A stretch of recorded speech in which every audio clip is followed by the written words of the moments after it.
Excited to have you join us today to learn about an incredible story for today's webinar, Empowering Students and Teachers with One-to-One.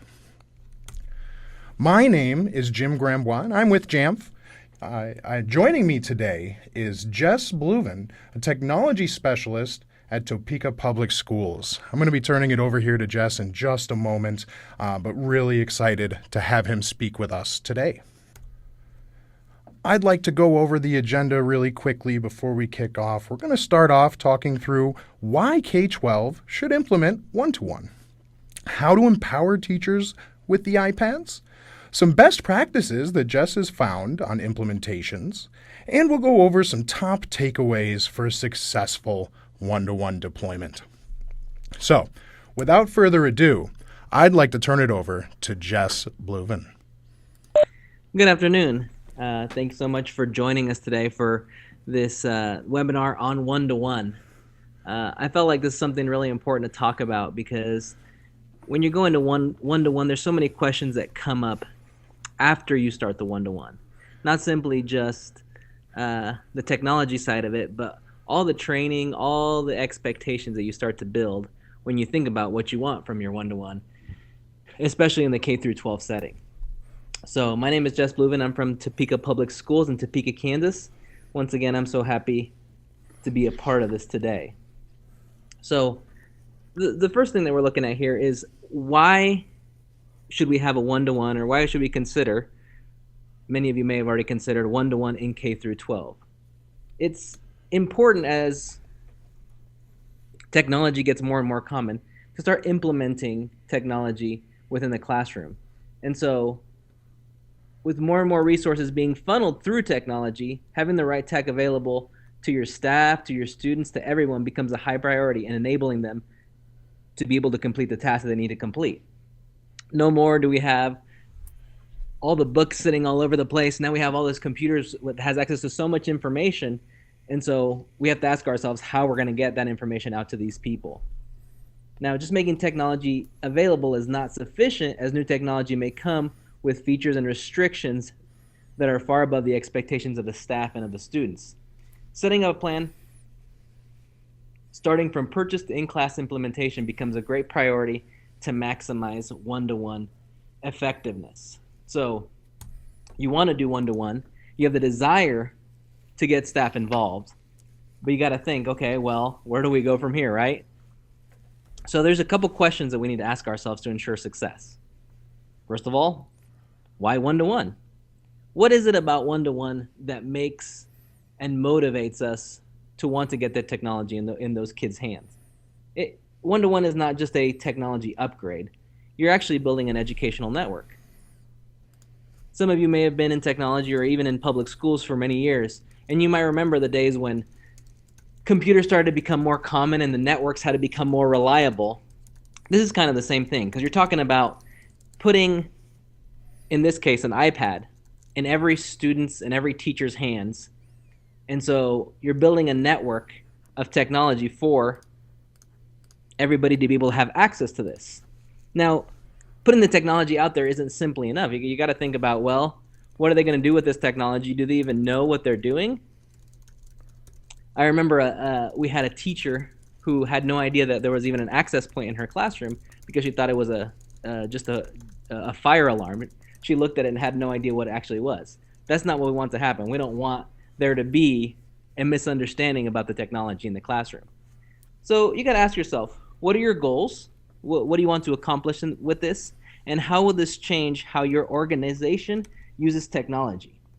Because it's simply going to be more technology that you're dumping into the classroom, or are you thinking about it as an ecosystem of technology that actually facilitates learning when it's used correctly?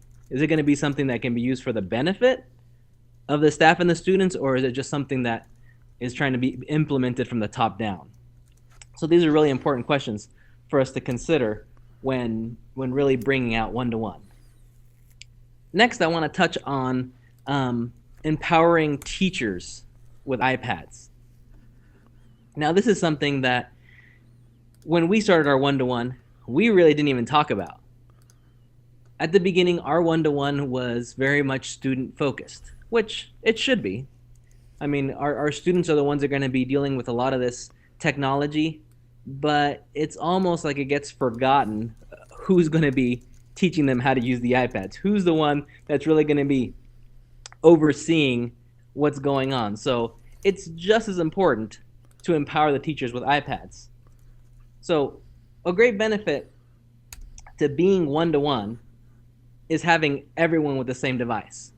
I would extremely recommend to you, if you are considering a one-to-one, if you're kind of going into the rollout, to get iPads in the hands of every staff member that's going to be working with the students in the one-to-one.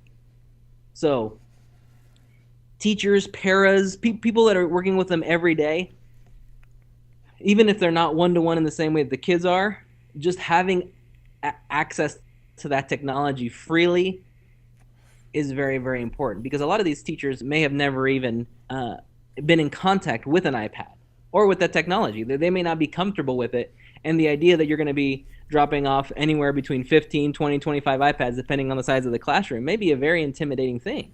They might not really know what's going on, and beyond training, there's a level of comfort that has to come from understanding what they're actually getting. The teachers will be in the classroom every day, and they need to be empowered to make the most of the devices and the resources available. Find teachers who are already familiar with the technology as mentors and models. It's important for us to go into the schools, into the classroom, and find those people that already know.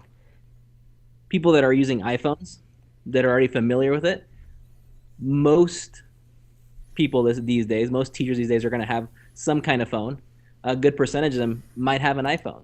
So connecting with those people just to get kind of the technology part of it through to them is very vital. In this next slide, we're going to look at something that we call the innovation adoption life cycle. Some of you might be familiar with this. It's kind of the idea is that when you bring new technology or a new innovation to people, there is the certain groups of people who catch on right away, who want it, who see it and immediately are just like, wow, that's going to change my life. I want that. And without even waiting for reviews or anything else, they're just ready. And as you can see here from the chart, you're looking at about 2.5% of people that basically day one, those are the kind of people I like to think stand outside a store in a line, no matter rain or shine, just ready and willing to do whatever it takes. But that's actually a very small percentage. In this life cycle, we see it's only about 2.5%, because after them, you're going to get early adopters, people that see the benefit of it and understand and say, hey, I'm kind of excited about this. And so they'll kind of latch on. From there, you go into the early majority, which takes up a good chunk, the late majority, which is really where the majority of the people are going to stand, and then your laggards, which actually make up as much as your early adopters and your innovators. It's important to differentiate, though, the difference between technology that you want and technology that you may not want. So when a new iPhone comes out, when a new technology, an Apple technology comes out, we could talk about this innovation adoption life cycle. The problem with it is that most of these numbers are going to come from people that are already kind of interested in the product in the first place. But what do you do when you have a group of people, when you have, in our case, teachers that don't want change? What do you do when you have teachers that aren't interested in technology, that want to just keep doing things the way that they've always been done? So when we look at that, there's actually quite a bit of difference, because we have to really consider that our innovators, our early adopters, our early majority, our late majority, and our laggards are going to be considerably different. It's going to require a different level of support rather than just simply thinking, well, eventually they'll get on board. Because the reality is eventually may never come. Support has to be built for the long haul. Training for the devices is only the beginning, as technology will constantly be changing, and many times we'll be the ones that have to go and visit people personally to dive deep into the issues that may be holding them back from being successful. We want people to be successful. We want people to get on board with what we're bringing them. If you're a technology person, technology is probably exciting for you. But somebody simply just seeing an updated phone may give them anxiety. Some people, and I know many people within our own district, are still very comfortable with flip phones, with phones that don't carry data, that just simply call and do nothing else. And there's nothing wrong with that. But to introduce to them a device like an iPad and say, hey, I need you to teach 25 kids how to use this device. I need you to make sure that you're using it. I'm going to hold you accountable to use it, and I'm going to have expectations of you, may be the worst news that they've heard in a long time. So I'd like to think there's something important that we need to do when we present this, because it's important for us to be transparent from the beginning to the end about what we actually want to do. And one of the things that we need to do really, really well is market the concept. Now, marketing to some people doesn't necessarily come easy, but we have to think about, right? This is, at the beginning, we kind of thought about the goals and what we wanted to do. How are we going to reach out to those people that don't see the benefit of this, that think, well, we've been using paper and pencil all this time. I finally broke down and started using the whiteboard or the Promethean boards and things like that. How are we going to market this concept? Marketing the concept to late adopters or those even unfamiliar with the technology is really important. One of the first questions that I asked myself when we started doing this, started really looking at some of the people that were reluctant. Here's 25 iPads, for instance. Okay, well, how is this going to make the teacher's life easier? So many times we bring technology or other things, something new, into the classroom, and the first response that you're going to get is, just one more thing. Just one more thing that I have to deal with. I already have 25 students. I have so many behavior students. I have to, do attendance and do all these. They have so many expectations, and all of a sudden we're saying, hey, here's a $300, $400 device times 25. Make sure that you're accountable for this. Well, we have to market to them. We have to convince them, hey, this is actually not going to be an inconvenience. This is going to make your life easier. This is going to be great. This is going to be the best upgrade to your classroom that you've had in a long time. You remember how you used to not like to use the Promethean board and how much you use it as part of your or the smart boards in your daily teaching now? It's going to be like that. It's going to be revolutionary to you. Well, that's easy to say, but okay, how are we actually going to market it? It's like, how is this actually going to benefit? That's something that we have to think through, and we'll talk about that a little bit later, because I don't want to just make you think it's great. I want to convince you too, because this is information that we have to be able to pass to other people and make them excited about one-to-one. Think about the second question on here. Think about how it's going to affect in-class behavior, because iPads are a great tool, but a lot of people just want to use them as simply an entertainment device. Could it become a distraction? You have to think through how it's going to affect in-class behavior, how these iPads are going to be used correctly. Once again, not to make the teacher's life more difficult, but to make it easier. Hey, this is going to improve your in-class behavior by doing such and such. And how will this affect classroom management? How are the teachers going to be able to use this as a tool to be able to do what they need to do in a more efficient way? At first, again, it might just seem like another laptop. Well, this laptop doesn't even have a keyboard, they might say. How am I even going to be able to use this? A lot of that comes from training and from making them understand what is the benefit to them. So, implementing one-to-one. Thinking about how we're going to make this happen. There are many decisions that come from implementing one-to-one in the classroom. This isn't just technology anymore. These are devices. These devices are now becoming textbooks, manipulatives, and a direct gateway to STEM resources. So beyond the IT department, who's responsible for making the decisions to best utilize your device? You will need to answer questions like, these are things that we really got to think about. Will these devices be kept securely in schools or checked out? One-to-one can mean a little bit differently depending on the grade you're looking at. The majority of the one-to-one devices in our iPads, in our school district are in elementary schools. So those devices don't go home. They stay at school, they stay locked up in a cart, and they're secured every single day. At least that's the goal. I can tell you that a lot of times when we go to school, they're not secure. They're sitting on top of desks or in a stack or something like that. And so it's important to know who's in charge of that, who's going to be made accountable for those kind of things, all the way from the classroom, starting with the students in the classroom up into the administration in the school. These are expensive devices, and so these are things and questions we have to ask. What happens when something gets lost? What happens when something gets broken? What kind of turnover are we looking at? If this is one-to-one, that was one thing that we ran into a lot when we had classrooms that had the same number of devices. Most classrooms, we try to provide one or two extra devices because of breakage, because of new students coming in, just as a variable. But in some cases that wasn't possible because we had full classrooms. And so you'd have 25 devices for 25 students. Okay, this is one-to-one. We want every student to have access to an iPad every moment, and an iPad breaks. What do you do? These are the kind of questions that we need to be asking ourselves ahead of time. These are the kind of questions we need to be asking the people in our IT department that fix devices. Okay, if an iPad gets taken out of circulation, are we talking about, something minor? The most common breakage that we have at our schools is headphone jacks being broken. Okay, what do you do?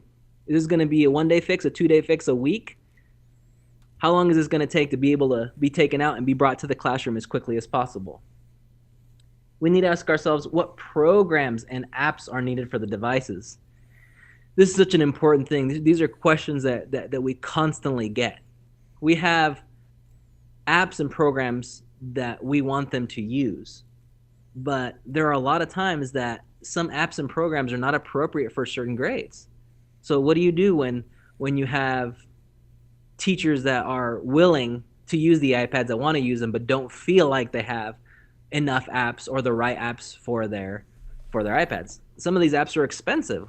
What are you going to do when you need to upgrade an app or something that ends up being expensive? These are the kind of questions you need to ask, because in the long run, it could encourage or discourage teachers and students from using the iPad as much as we want to. And then who will manage the devices? App management and all those things in Jamf or whatever you're using is an important thing, because you want to know about restrictions, about any of those kind of things. And that's something that has to be kept in the long term, and it isn't just simply a fix. It's something that has to be done on a regular basis. The next thing we're going to look at is administration buy-in. So administration buy-in is one of those things. A lot of times with this, with these one-to-ones, at least in our experience, you kind of have a couple people that make decisions, and then the iPads just kind of get dropped, and there's some information, but it's really important to get administration buy-in on multiple levels, not simply the IT department or the superintendent, but a lot of people that are going to be using these devices and maximizing their use no matter where they're being used. So thinking about, when using technology in schools, you expect there to be restrictions. There's restrictions on the internet. There's restrictions on most things, because we want to kind of keep people on task. But you have to ask yourself, is my curriculum team, if there's a curriculum team that you have in your district that actually has access to the apps so that they can see if they're meeting the standards that the teachers are using? The iPads shouldn't just be simply a replacement for a worksheet or something. And so the apps and everything that we're using should be meeting the standards that we're hoping to push the kids in the right direction. We want to find apps that develop skills appropriately and don't just become a replacement for what's already in the classroom. What's the point of having a one-to-one and having all these amazing fancy devices if they're just a replacement for pen and paper? That's not what they're for. They're supposed to be a gateway that actually opens up new possibilities. If the teachers are just simply going to hand off the iPad to some kids and be like, here, entertain yourself for 10 or 15 minutes, then have we actually, done a disservice to the teacher? Are we creating an environment that makes people not want to work because, well, the iPad will babysit them for 15 or 20 minutes? So it's important having district mandates and expectations for staff of what it actually means to have these powerful devices in the classroom. Getting principals, coaches, teachers, everybody on board and understanding. When the principal does evaluations or a higher level administration goes into the schools and does evaluations and observations, is there expectations of the teachers? Because these are important things that they need to know. Is it simply going to be handing out iPads to try to help them and encourage technology, or is it something that is going to be affecting their performance evaluations because they're not using them correctly? Those are things that need to be discussed and made transparent, in my opinion. Having coaches and anybody who's training the teachers be themselves properly trained and empowered to help those that might be struggling, and teachers that can use the iPads effectively so that they can engage students. You're selling these ideas to the teachers. You're pushing these ideas forward to the administration and everything, but it has to go back to the beginning of, well, at the end of the day, are the students really engaged with what's going on, and are they benefiting from this giant rollout? One important thing I want to look at too is really understanding that these are tools and not toys. Right, I kind of touched on it a little bit. Is unless we're working at a technology company, you can't assume that people will have good technology literacy. If there's one thing that I'd like you to underline in your head is just that whole idea, technology literacy. People are at such different levels of technology, and it is important to help get them to the place we want them to be. They don't have to become experts. Not everybody does, but we do want them to be responsible enough and able enough to be able to be effective with what they have. So when I first saw this slide, it made me laugh. If you guys, anybody who's watching this later on or has access to it, the picture that showed is a bunch of students holding iPads without cases.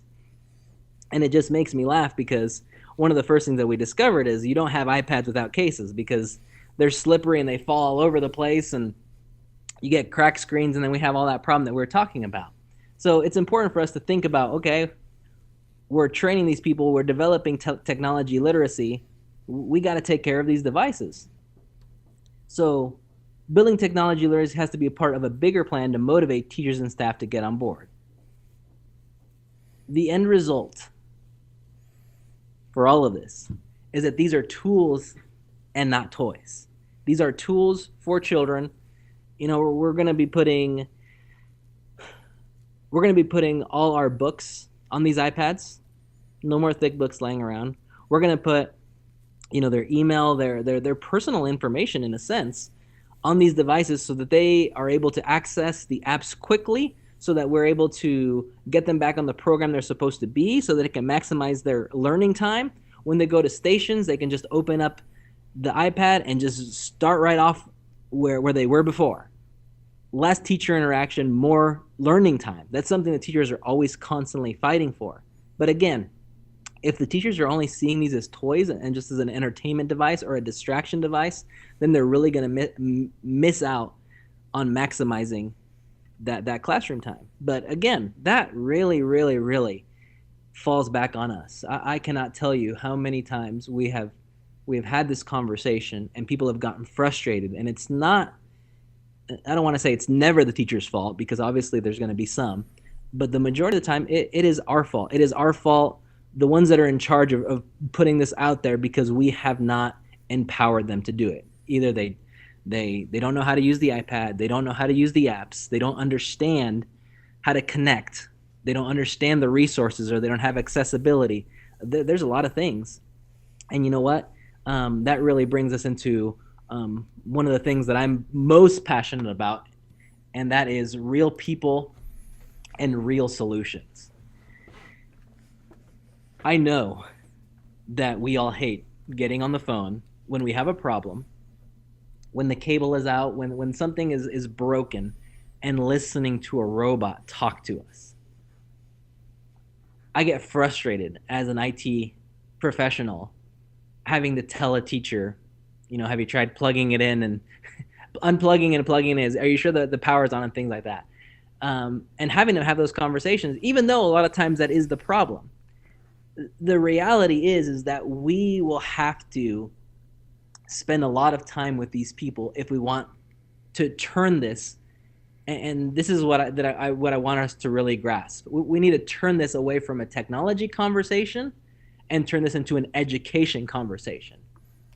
Because this is not the laptop rollout that you might have had in your schools where you gave the teachers a new laptop or a new desktop and said, hey, here's a tool that you're going to use for accessing the information that you need. No, this is the one-to-one. The idea of it is the education aspect of it. And so when it comes to support cannot be, you can't just think about support from an IT or a technology aspect. No, this is about education. This is about connecting people to information and creating better students, better teachers and better students through technology. So fixing the problem is not enough. It is helping teachers engage and listening, right? Like real people, real solutions. It is about listening about what they need. We had an issue, in my opinion, in our district where we did not have enough apps for kindergarten specifically. There's a lot of great apps that teach a lot of great things, but there was not apps that simply engaged that preschool, kindergarten kind of mentality. And it took a lot of conversations. It took just saying, hey, what do you need? And this is, to as many teachers as I can get out to. What do you need? And I kept hearing, we don't have enough apps for this. And so like a squeaky wheel, having to go to my administrators and people above me and saying, we need better apps for kindergarten. And they came back and said, well, what do you want? Well, I had to go back and forth. There was, several weeks where I just had to go bouncing back and forth, trying to understand the needs of the teachers, trying to understand what the administration needed, trying to find money, all those things that had to be done. But we did it. We got more apps for kindergarten. Why? Because we want them to be using the iPads every day. And if they're going to be using them every day, then we need apps that they can use every day. So that's a big thing. And, there's going to have to be people in your district that are willing to, I hate to say it, get yelled at even at times. But I don't think it's that. I don't think it's getting yelled at. It's just simply willing to listen and willing to let people vent to them and say, just tell me the whole problem, every single problem you have, and then turning that frustration into a solution. So let's think about some takeaways from this. Let's think about a couple things that will help us, in the long term. Things that I hope, things that I really want to stick with you.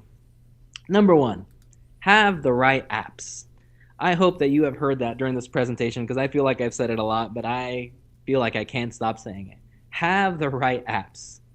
There are a ton of apps on the App Store. And one of the hardest parts is simply knowing what apps we should get. Because a lot of apps are expensive. Some of the best apps are expensive, but there's some apps that are inexpensive and there's some apps that are free. So there's going to be a lot of research that has to be done. This is I feel a big reason why this is good for us to connect anybody that's connecting with this video. Ideas that you have, successes that you've had with specific apps where people are just excited, but having the right apps as in, well, for instance, the two apps that we like to start with when it comes to really getting teachers on board is Apple Classroom and Splashtop. So if you're not familiar with Apple Classroom or Splashtop, I recommend those. Those are two apps you can definitely look at. Uh, Apple Classroom is an app that helps you manage the student iPads in the classroom. And again, this is one of those things when we were talking about earlier. How is this going to help make your teacher's life easier? Whenever I go and train on Apple Classroom, I usually try to train in the very, very small groups because I go out and I train, and not only do I tell them and teach them, I sit there and we set up 20 or 25 iPads so that they know it works. And so I give them a little prep time. I'll be like, hey, let's get a list of the students and things like that. And we sit there and we go through all of it, and I make them fall in love with it. And I say, hey, you know what? I know it's tough to manage all these iPads, but I'm going to give you a tool that's going to help you see their screens. It's going to help you mute their devices. It's going to help you connect with your students in so many different ways. And it only requires just a small amount of training once you get on board. Once they start using Apple Classroom, they love it. Most of them are using most of the students are using the iPads already. And so this really, really gets the teacher more familiarized and comfortable with using the iPad themselves. They're able to see the roster, so many things. It opens a possibility, and it's just a great way to connect. The other app is Splashtop. So our number 2 point is just having the right partnerships, right? Connecting and finding, again, those apps and those kind of things, people that are going to support you. So Splashtop allows teachers to access their devices remotely and encourages teachers to use their iPad as their primary device. They can, in our district, we have the teachers connected through a desktop into their Promethean boards, into the smart boards. And so they're able to view their own desktop. They're able to view and manage it. They can draw on the iPad using their finger on the smart board. And that's, again, another one of those things that when we go out and train, when I go out and train, and Splashtop is a little bit complicated. So it's going through, sitting down with them, teaching them to do it, showing them how to do it, and then just making them fall in love with the product. That's the marketing aspect. It's like, hey, now you can sit at your in our schools, we have them during stations. They usually sit with a small group as the students are kind of spread out during the classroom, and they have to get up and they have to check on their students and stuff like that a lot of times. And so this allows them to manage the iPads and manage their desktop and just do so much from one location while they're just carrying around their iPad. So it's really motivating to walk into a classroom after they've been through all this training and just see them walking around so comfortably, so happy. They only have one device. They can check their email. They're doing everything through the device that we have provided. And now all of a sudden, it has become a tool that they cannot live without. And so many teachers before the training would leave their iPads at home, and after train, or leave their iPads unused, and after training would just carry them everywhere and even take them home because they couldn't live without them. Just like, oh, I can't believe I didn't have this before. And number 3, having the right tools, really being able to use the tools, everything that's available there, and enabling them to be successful with what they have. What we have here is our self-service, just connecting with them, and that's just been a great tool for us to be able to use Jamf to connect the teachers to what they need. But for this, I'm going to turn it over to Jim. Yeah, thanks so much, Jess. With self-service, we really look at this as a way to empower the end user, and in this case, of course, we're talking about both students and teachers. As when you're using Jamf Pro, this is an app that can be on all your iPads, on all of your Macs that are deployed, if that's what you're doing as well. And based on how you set things up, curated apps, settings, different, it could even be printers, can be instantly downloaded, installed on devices, and simplify a lot of the either app requests and take those off of IT's plate, and really, like I said, empower teachers and students with sort of a tier 0 support. Go here to get your apps.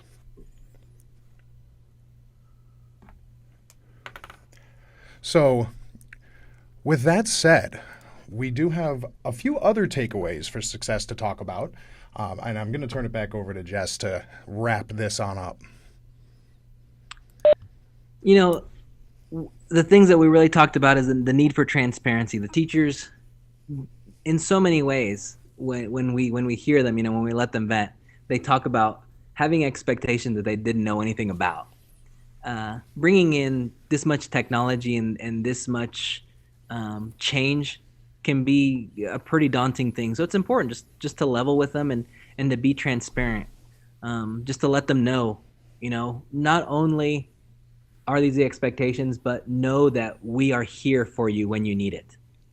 If you're having trouble, to be accessible. I have a lot of conversations with teachers, and I say, just let me know. Just call me. I will make time for you. I will do what I need to do. May not be right away, but I will make sure that you have what you need. And if not myself, then somebody will be connecting with you on your time, so we can get with you. Finding early adopters and training them is just a big thing, and I think this is something that most of us know. Just getting people on board. Get a couple people excited. When we first did the Apple Classroom and the Splash Top, it was amazing how much I really only had to train 2 or 3 people at the beginning because they were so excited because everything that was presented was very thorough. They were so excited that I already had phone calls and emails for people that wanted to be trained before I even had to go any further. And it actually created almost a waterfall kind of effect where more and more and more people started coming.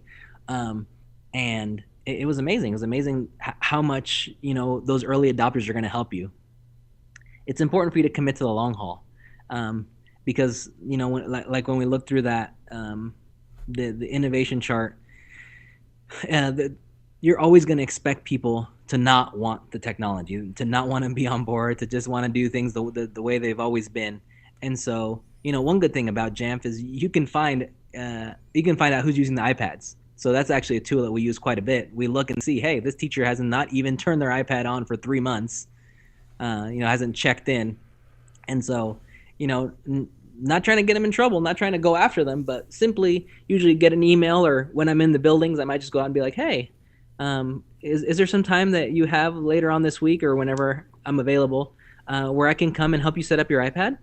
And they're like, oh yeah, it's in my desk or something, and just a friendly reconnection with them, and just let them know, hey, once again, I want to help you. It doesn't matter if it's something little or something big. You never know what they're going to know or not know. And of course, that leads us into not giving up on those late adopters, because some of the technology is it's intimidating, and it's something that they might not want to make time for, but we have to be diligent in our approach, diligent in just in our support. Just don't stop being kind is something I can say. Don't stop being kind, because sometimes they will come with you with frustration and anger, and just be like, hey, it's all right. We can get through this. And, I want to help you become the best version of you that I can become, considering our circumstances. And so making it easy to find support, whether, like we said, it's with the early adopters, the coaches, the people in the schools, anybody who can help you. But there's going to be times, and there are teachers, even though we have a lot of support in the buildings, that I've just had to come out time after time after time after time and just reassure them and help them through the little things. And then they call me. They find me when they need something, and they're able to maximize their efficiency and actually enjoy the process and be thankful that they actually have these devices, as opposed to resenting them and creating a problem. Because in the end, we have to think about this and really consider this. For every teacher that does not use their iPads the way that we would desire them to, all those students are probably not using them either. All those students are probably missing out on a big part of these programs, of really getting the most of what we're trying to bring to them, and it's unfortunate. So it's something that we can't give up on. We have to chase those teachers down, like I said, as positively as possible. But we have to find them. We have to single them out in a good way, and help them be as technology literate as they can, to make them as comfortable as they can, so that they can have success and bring success to the students as well. All right, Jess, I can't thank you enough, everyone. That's Jess Blouvan with Topeka Schools, who has joined us to share his story on one-to-one implementation and a lot of the learns and takeaways that he found there. We really appreciate you joining us today, Jess. I appreciate you having me. So, without further ado, I'm going to really quick give an overview of Jamf for anyone who is joining us and maybe not as familiar with what we do. So Jamf's goal is to help organizations succeed with Apple. We help over 20,000 organizations manage more than 11 million Apple devices and serve key markets such as the top tech companies, Fortune 500s, some of the most valuable brands in the world, the top marketing group, and over 6,000 schools. We do so with our 3 products, Jamf Pro, Jamf Now, and our newest offering, Jamf Connect. Here I have Jamf Now and Jamf Pro side by side with a real high-level feature overview. Everything Jess was talking about today is going to be specific to the Jamf Pro solution. Last but not least, our newest product, Jamf Connect, can help support Mac deployments, provisioning, and providing cloud identity syncing with local accounts on Macs. A really cool new thing from us, and it's now shipping with support for Azure. We, of course, fully integrate with Apple's services, such as Apple School Manager, to ensure that you can get automatic device enrollments, be able to access the volume purchasing features that Apple has in place for apps and books to deploy out to your teachers and your students. And that wraps up today's webinar. We really appreciate everyone taking time out of your day to join us and learn a bit about how some best practices on implementing one-to-one. We do invite you to bring the conversation further. Please visit us at jamf.com, head to our contact page, reach out to us with more questions about today's content, or join the conversation on Jamf Nation, the largest online community of Apple IT professionals around. You'll also find that right at jamf.com. Thank you all very much for joining us today.